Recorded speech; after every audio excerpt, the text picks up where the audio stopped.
கற்பனையா இருக்குமோ? கற்பனையா இருக்கும். ஏய் சத்தியமா எவனோதான் கொட்டுறான்னு நினைக்கிறேன். முதல்ல கழுவும் முகத்தை.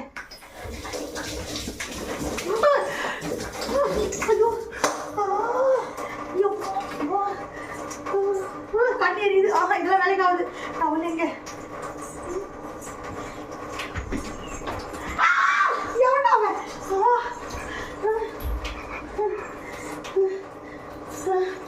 இந்த வீட்டுல நமக்கு ஒரு பெரிய சதி கூட்டமே கூடுதுச்சுடா.